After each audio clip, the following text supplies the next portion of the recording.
Welcome back to Newsday. A non-governmental organization, Gender Mobile Initiative, or GMI, has urged President Bola Ahmed Tinubu to assent to the Sexual Harassment in Tertiary Education Institutions Bill to address such negative trends in schools. Lead director of GMI, Omowumi Oguntotimi, said that in commemoration of the annual International 16 Days of Activism, the signing of the Sexual Harassment Prohibition in Tertiary Education Institutions Bill will mark a significant milestone in the fight against sexual harassment.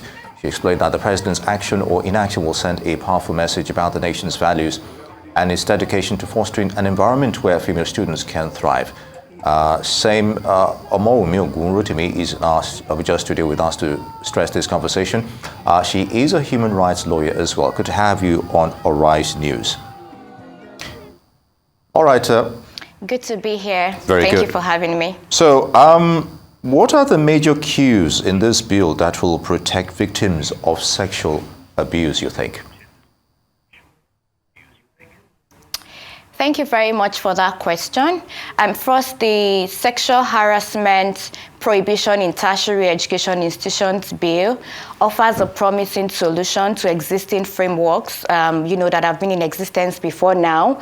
First is the bill actually seeks to, preserve and protect the ethical standards in higher education institutions, and most especially, it also seeks to preserve the sanctity of students and educators' fiduciary relationship of trust, authority, dependency, and respect for human rights. And it does this actually by clearly stipulating guidelines to actually protect students from sexual harassment, also prevent sexual harassment of students, and more importantly, redressal of complaints of sexual harassment by students. Well said, Omowumi, and thank you for sharing with us, the details of that bill. So can you give us a sense of how the delay in signing this bill into law has actually frustrated your efforts when it comes to addressing sexual harassment, specifically in the tertiary institutions? So I think it's common knowledge that sexual harassment has assumed an epidemic proportion in our fine institutions in Nigeria. More recently, the World Bank, survey indicated that 70% of female undergraduates have experienced sexual harassment. Now, that is an epidemic proportion, and we know that it actually has disproportionate impact or burden on female students.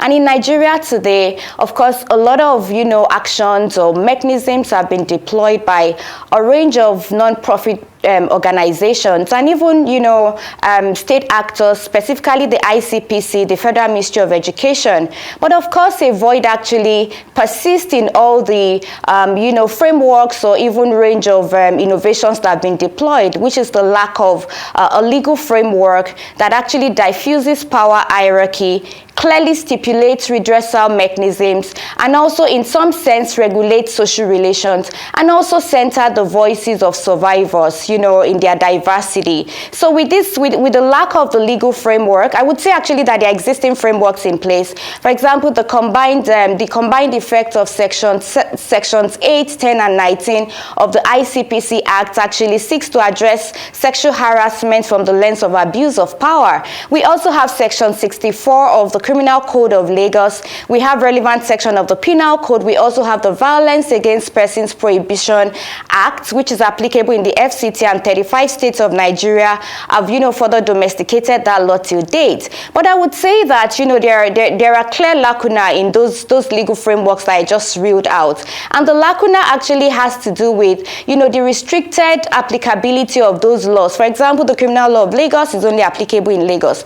And of course, we need a legal framework that clearly, addresses definitional clarity. I would tell you for free that in Nigeria today, in most of our fine institutions, people don't even know what sexual harassment means. But when you then, make steps or effort to explain what constitutes sexual harassment, you'd see that maybe out of, 200 students, you see about 150 of them share their experiences of sexual harassment. That is to tell you that we need legal framework that actually, clearly stipulates what sexual harassment means, the different patterns of sexual harassment, rules out sanctions for perpetrators, and also stipulate clear redress mechanisms. What are the the, non-formal and informal reporting mechanism that exists, and also a legal framework that also provides for, compensation for survivors. It might also interest you to know that as it is in Nigeria today, people have, survivors have an expanded vision of what justice means. Some people actually see justice as legal justice, but also the scope of justice has expanded beyond conviction. And so for people who experience sexual harassment, they could also actually feel that justice to them means recognition. Some people, it means acknowledgement that this has happened. And for some people, it means empowerment. But I think everyone is on the same page that prevention is, a universally accepted, expectation of what justice should mean. Would rather have sexual harassment not happen at all than it happening and then everyone is running around to explore redress grievance mechanisms. All right, Omowumi, in addition to those legal frameworks you've just mentioned, it's not only about the presidential assent here, but what about the custodians for implementing this bill when it becomes law? We're talking about the law enforcement agents, we're talking about the judiciary, and how proactive and how do you keep them on their toes, especially with groups like yours?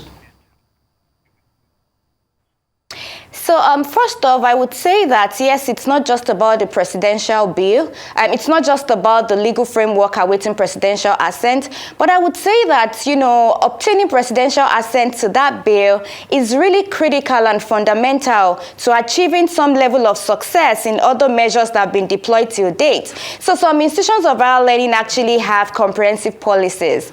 But with the lack of legal framework that is statutorily backing the criminalization of sexual harassment, that void actually exists. And when we talk about accountability, of course, accountability has to do with taking complaints seriously and also sanctioning perpetrators and also protecting people who have come forward, against every form of reprisals. So organizations like ours and other organizations are collaborating. And I would say that we understand that sexual harassment is an hydra-headed problem. It's a monster. And it takes, a group of organizations to come together to address the issue. And that's why, again, we're not working in silos. We are all collaborating to ensure that, we achieve some level of progress. And of course, we'll be working with the judiciary and even institutions of higher learning, because institutions also have to allocate resources to implement policies. And policies would definitely flow from the legal framework. So as it stands now, we have over 356 institutions of higher learning in Nigeria. And I can tell you that less than 50 out of those institutions have anti-sexual harassment policy. And for those who even have policies, to what extent are these policies implemented? And so it has to do with interest, it has to do with priority. But when we have this legal framework, every institution of higher learning will be automatically mandated. So imagine that we have to address this issue one institution at a time. It would, require a lot of resources, it will require a lot of time, and that is why we are also really keen on ensuring that we address the different levels of the system that would ensure that we deliver on system level outcomes where institutions of higher learning actually create safe learning spaces for students, particularly female students, to have educational access that is safe, that is healthy, that is equitable and inclusive. Well, Mom, you just mentioned that, this matter really deals with interest and priority. Do you get a sense that this administration is prioritizing this very imperative issue? Or do you think maybe it's being relegated to the background because of the other myriad of challenges that we're currently facing as a country?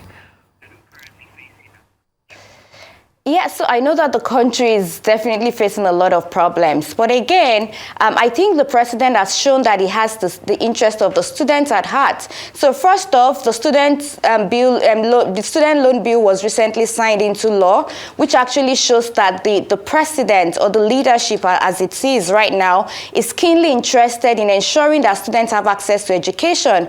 But again, when we think more holistically about this, you would see actually that the success or the effectiveness effectiveness of the student loan bill is actually tied, to broader issues around ensuring that environment of learning is safe, because when students have money to pay their school fees, yet their learning experience is tainted by the pervasive issue of sexual harassment, then that actually compromises the effectiveness of the student loan bill by all standards. Again, I would say that Nigerian students recently thought more holistically about what the issue might be and why the delay. And I would say that some students actually feel that the most proximate cause of this delay is probably for shortage of a pen, and they've actually generously agreed to donate pens to the president because they see that already he has shown interest in the welfare of students. But the issue of sexual harassment has assumed a critical dimension, and it has to actually be addressed and attended to with some level of swiftness and immediate action.